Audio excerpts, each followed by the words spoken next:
നമുക്കിന്ന് കുറച്ച് ഞണ്ട് കിട്ടിയിട്ടുണ്ട് കേട്ടോ. അത്ര വലിപ്പമുള്ള ഞണ്ടൊന്നുമല്ല, അതുകൊണ്ട് ഞാനിത് ക്ലീൻ ചെയ്ത് പീസാക്കുന്നില്ല കേട്ടോ. ക്ലീൻ ചെയ്ത് മാറ്റി വെച്ചിട്ടുണ്ട്.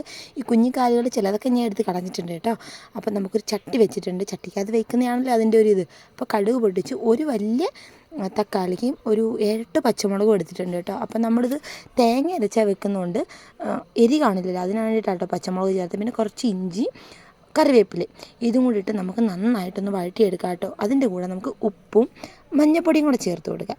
ഇത് നമുക്ക് ഇടയ്ക്ക് അടച്ച് വെച്ച് വേണമെങ്കിൽ വേവിക്കാം, അധികം വെന്തില്ലെങ്കിലും പ്രശ്നമില്ല കേട്ടോ. ഇതൊന്ന് വഴണ്ട് വരുമ്പോഴത്തേനും നമുക്കിതിനകത്ത് ക്ലീൻ ചെയ്ത് വെച്ചേക്കുന്ന ഞണ്ട് ഇട്ട് കൊടുക്കാമേ. അപ്പോൾ ഈ പരുവത്തിൽ ഞാൻ ക്ലീൻ ചെയ്ത് വെച്ചിട്ടുണ്ട് കേട്ടോ. അപ്പോൾ ഇതും കൂടി ഇട്ട് കൊടുത്ത് നന്നായിട്ട് ഇളക്കാം കേട്ടോ. ബാക്ക്ഗ്രൗണ്ട് ക്ഷമിക്കുക, വണ്ടിയൊക്കെ പോകുന്നുണ്ട് കേട്ടോ. ഞാൻ എത്ര ശ്രമിച്ചാലും ഞാൻ വോയിസ് ഓവർ കൊടുക്കാൻ നേരത്തിൽ വണ്ടി വരും മസ്റ്റാണ്. പിന്നെ അതിനാവശ്യമായ വെള്ളം കുടിച്ച് അടച്ച് വെച്ച് വേവിക്കുക. അപ്പോഴത്തേക്ക് നമുക്ക് മസാലയെല്ലാം തേങ്ങയുടെ അരപ്പുണ്ടാക്കിയെടുക്കാം കേട്ടോ. മഞ്ഞൾപ്പൊടി, മല്ലിപ്പൊടി, മുളക് പൊടി, കറിവേപ്പില, ഉള്ളിയും കൂടിയിട്ട് നമുക്ക് ഒന്ന് അരച്ച് മാറ്റി വെക്കുന്നുണ്ട് കേട്ടോ. നല്ലപോലെ അരയ്ക്കുന്നുണ്ട്.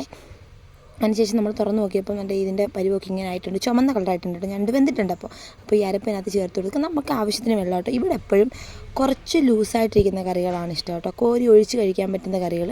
അപ്പോൾ കുറച്ച് വെള്ളം കൊണ്ട് ഒഴിച്ച് നന്നായിട്ട് വേവിക്കുന്നുണ്ട് കേട്ടോ. ഇത് ഓൾറെഡി വെന്താണ്. അപ്പോൾ നമുക്ക് ഉപ്പൊക്കെ ഉണ്ടോ എന്നൊന്ന് നോക്കാം. പിന്നെ ഇതിനകത്ത് അങ്ങനെ പെരിഞ്ജീരകം ആരും കുറച്ച് ഭാഗത്തോട്ട് ഇടില്ല, കുറച്ച് ഭാഗത്തോട്ട് ഇടാറുണ്ട് കേട്ടോ. അപ്പോൾ ഞാൻ കുറച്ച് പെരിഞ്ജീരകം ഇട്ട് കൊടുത്തിട്ടുണ്ട്. പിന്നെ ഉപ്പ് കുറവായിരുന്നു, കുറച്ച് ഉപ്പും കൂടി ഇട്ട് കൊടുത്തിട്ടുണ്ട് കേട്ടോ. അപ്പോൾ ആദ്യം കടുക് താളിച്ചുകൊണ്ട് ഇനി പ്രത്യേകിച്ച് കടുക് താളിക്കേണ്ട ആവശ്യമില്ല. അപ്പോൾ ഇതിൻ്റെ തിളച്ച് ഇറക്കി വെക്കുന്നുണ്ട്. കുറച്ച് കറിവേപ്പിലയും കൂടി ഇടാം. അപ്പം ഞണ്ട് റെഡി. എല്ലാവരും ചെയ്ത് നോക്കണേ.